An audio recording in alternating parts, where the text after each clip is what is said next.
Our next guest really needs no introduction. Mayor Ken Sim is with us, Vancouver Mayor Ken Sim. If you're like, I don't know who that is, here you are. Thank you for coming back. You were here. Well, thank you very much. Yeah, there we go. We didn't offend you enough the first time. So we decided to come back, which we're very happy about. And we talked about housing last time, and we'll probably talk about housing till the end of time in Vancouver because it's so freaking expensive. There were a couple articles this week. One said that basically we're at the point where it's going to be hollowed out in Vancouver. There's going to be nothing but millionaires and poor people left.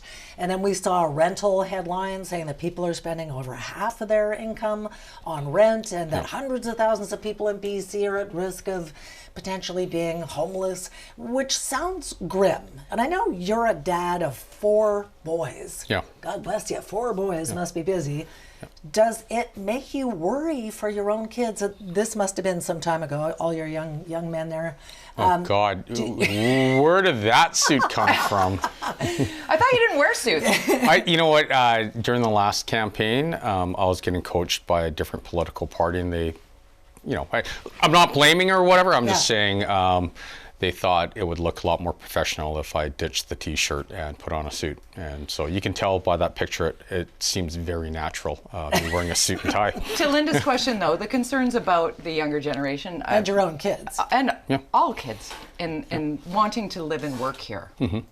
What does it look like moving forward? Well, I'm optimistic about the future. It's going to take a lot of work. We didn't get here overnight, and so you know a lot of the fixes, they're going to take years. Like let's just be very blunt, and the situation's pretty challenging. Like to give you an extreme example, I was just speaking with a person I know, and he has a small little place that he rents out. 500 people applied to rent that one place. That's crazy. It is crazy, and so. Look, we just call it as it is. We have a lot of work to do. And that's why we're pushing really hard. And we tell everyone, and we keep hitting it home, we have to speed up the permitting process. We have to build more faster. We do not have a shadow crisis. We do not have a view cone crisis. And I'm saying this very respectfully. Look, I love views, whatever. But if the trade-off is, well, you know, someone doesn't get a view, a perfect view during their 1 minute going down Granville Street towards downtown, but we can have people living in buildings. We all choose the people living in buildings all day long. So we are completely supporting all these, you know, mega projects, but also, you know, trying to help people build rural housing, townhomes, what have you. And Jericho lands, what has been the response to that? You know what, the public sentiment's actually been pretty good. There are some concerns about, you know, there are some people that, density, but here's the reality. Once again, the choice is, do you want density or do you want a hollowing out of the city? We choose density, and we don't dance a fine line. We are very clear. We support density. We support families being able to live here. And I do want to stress, there are people that are concerned about density who grew up in the city.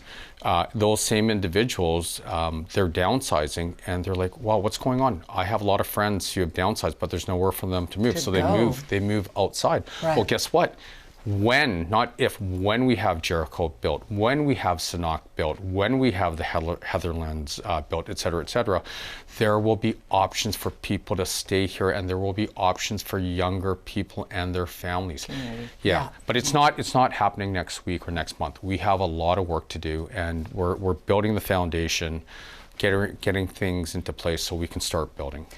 You've got so many things on the table and so many priorities and things on the wish list. And I know that there's a hope to be able to bring a revitalization to the Granville Entertainment District. Because right now, frankly, as a woman, that's not a place I want to be at nighttime. It feels sketchy and dirty. And it used to be where we went as teens. You know, people throwing up on the sidewalk and fights and whatever. And that's a big job to turn that ship around. How are you going to do it? Well, so first of all, let's just stress, look, I think Vancouver's a great city. We do have challenges. We don't hide away from them. So it's not just being a female. It's a lot of people of different genders. So no, what we did, I think it was about 3 weeks ago, we put it out to the public, and we're like, look, we want everyone's input, and we want the residents' input to write the next chapter that's going to be the Granville Entertainment District. So it's going to come from the community.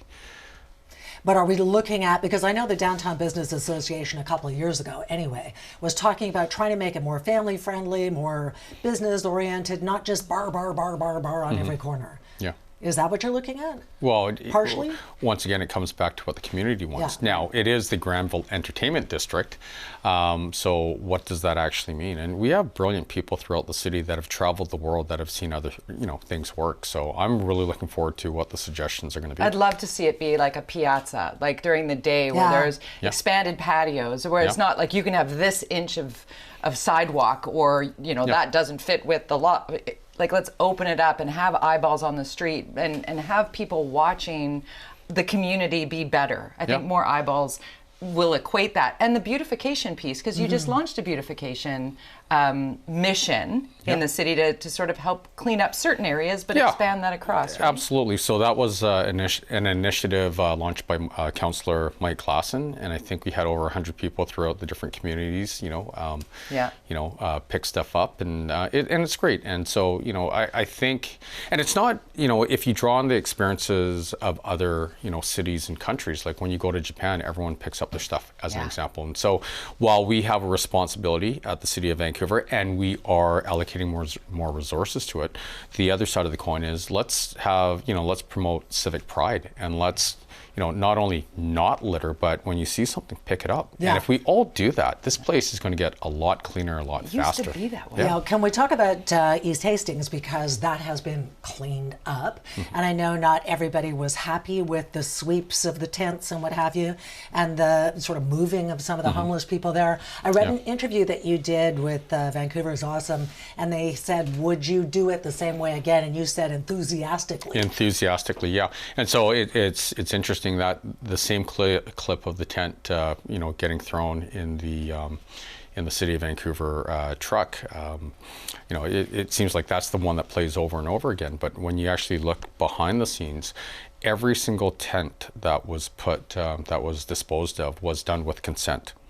That's good to know. Oh, I thought they were saying, oh no, they were just all not at all. That's good to not know. at all. So it's hard, especially during an emotional day, and people, want to promote different stories, but I can tell you firsthand, because we were there the whole time, like leading up to the event and during the day of, it was done with compassion and care, and it was very thoughtful. It was a City of Vancouver engineering-led initiative. Right. It had been worked on for 8 months, and then on April 5th, they came in to enforce a fire bylaw. And I don't remember if we had this conversation. We did. You told us about the propane tanks, the city block level of destruction that could have happened. Yeah. And so, my question to every one of your viewers is, if you're put in the same situation, what would you do? I can tell you right now that if we did not act and something like that happened, it would be negligent on our part. Yeah. Right. Okay. And so you didn't wait for the disaster. No. You got ahead of it. Before, we're short on time, and you're going to have to come back season 2. Property tax. A lot of discussion about property tax moving forward. Looking at a possibility of 9%, 9%, 9% for the next 4 years. Can you just give some context to that for our viewer? Yeah, so there are a couple of things. First of all, we deal with the same macroeconomic conditions as everyone else. Now, that report, and I know it just came out, it's a preliminary report. Okay.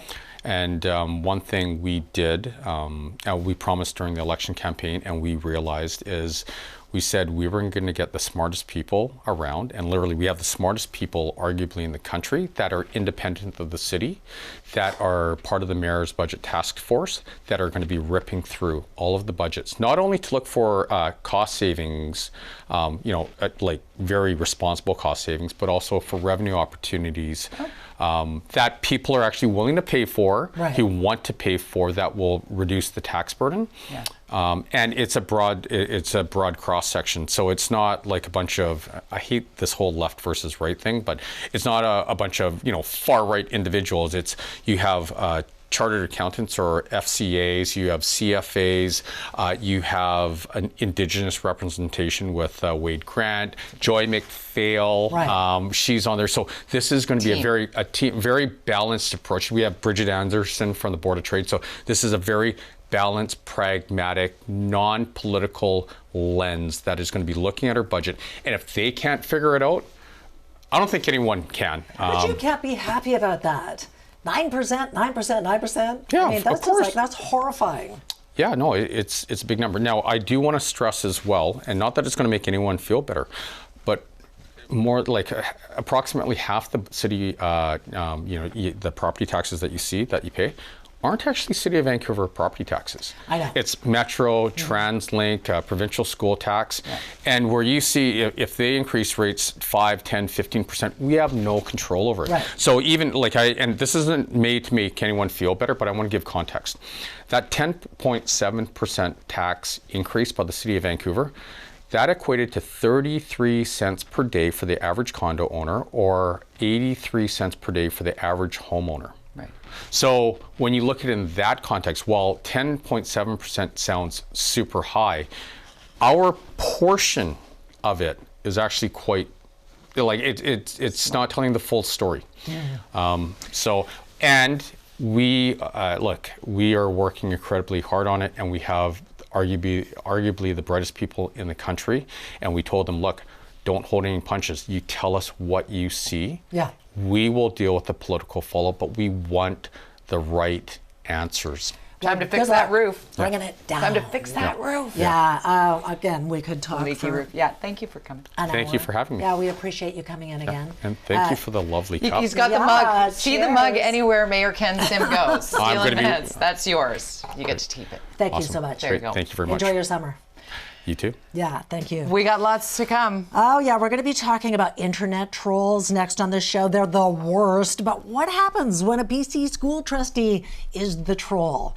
Yeah, we are going to find out more with a social media expert when we come back. And our viewing party pictures, we got to take you to break on these. We say thank you to Susan in South Surrey. Thanks for watching, tuning in, sending us a picture. Also, Terry Smith sent us a picture. Thank you so much. Another animal. Always a pup or a kitty in the picture. and Vicky Dean. Hi, Vicky Dean. Looking with her cozy. Toes. And Leslie sent us the photos as well. Thank you so much to everyone for watching this Send us your photos at Steel Talk, at Steel Talks, and at Jody Vance.